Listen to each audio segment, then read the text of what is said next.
жеңімпаз. Әкелер алады ма? Яғни көбікті жеңімпаз алады, жеңімпаз алады. Ал мынау не қасында тұрған? Домбыра. Домбырада не? Аспап, Ал оның қасындағы не? Микрофон. Ол не? Ән айту. Яғни бұлардың бәрі неге жатады екен? Өнерге жатады екен, Асықта кім озады? Епті озады екен, Епті озады екен. Ал енді көріп отырсыздар да, бүгін сіздердің күндеріңіз екен, Байқадыңдар ма? Сезіндіңдер ма? Өмірлерінде енді әке болдыңдар, әкесіңдер, мына балаларын қалай сіздерді күтіп жатыр, Міне. Енді мына слайдқа неге отырайық? Не болды? Кедей боласың деген ұғым бар. Төрге шығарсаң, қуанады. Орны жайлы болса, дастарханнан ас тағамды үзбейді, тұрмысыңды түзейді дейді. Бұдан кейін барып, пайғамбарымыздың ұлдары қарындасын үнемі сыйлап төрге отырғызған екен. Осыдан қалса керек, қазақта қызды төрге отырғызып, қыз баланың орны төр. Қыз келсе, құт келді, қыз келсе, береке кірді үйімізге дейтіні.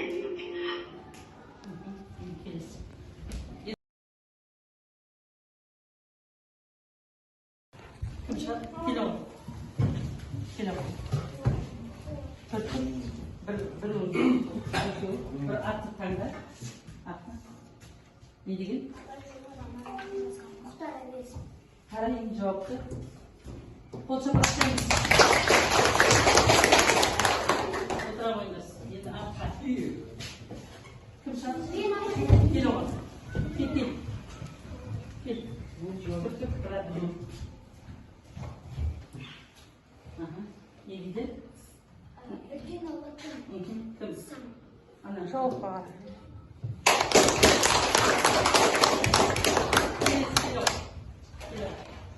Жауға шығам дейді ғой апай.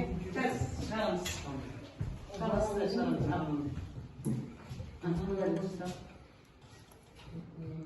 Оқы.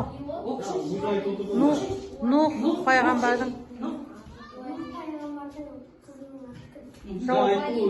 Жауап тізде.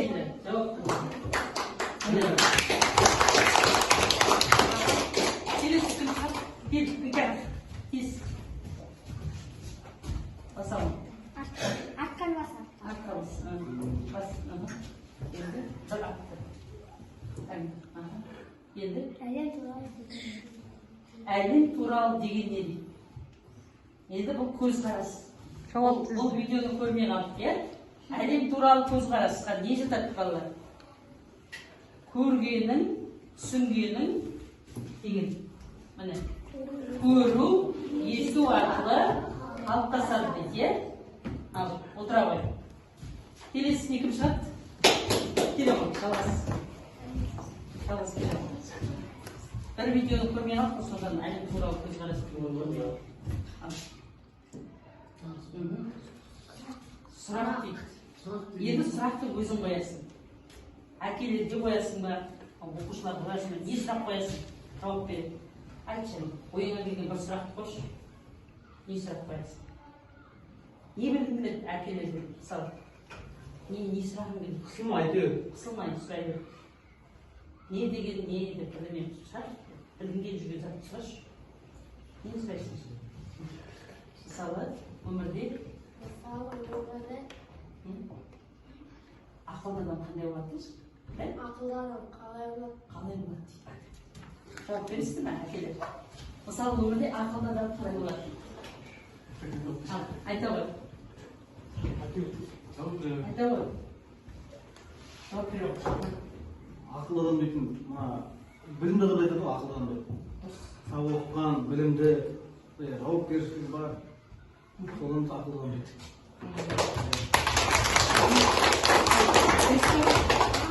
Өзің қалай ойлайсың? Өзің қалай ойлайсың?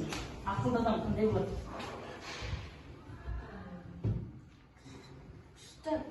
Күшті болады, яғни біреуге тиісе ме?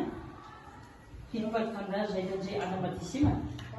Бірінші бір нәрсе істердің алдында адам немен ойлайды? Ақыл.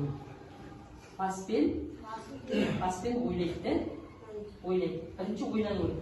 Осыны істеген дұрыс па? әлде бұрыс па деп ойлану керек, иә? Ұят болмай ма? Қазір барып біреуге тиісіп қалсаң, оның әке шешесі не болуы мүмкін? Ренжіп қалуы мүмкін, иә? Сондықтан да не болады? Ақылды болу керек, иә? Ал өзіңді ақылдымын деп ойлайсың ба? Әрине. Қалай ойлайсыңдар балалар? Біздің жалғас айтыңдаршы.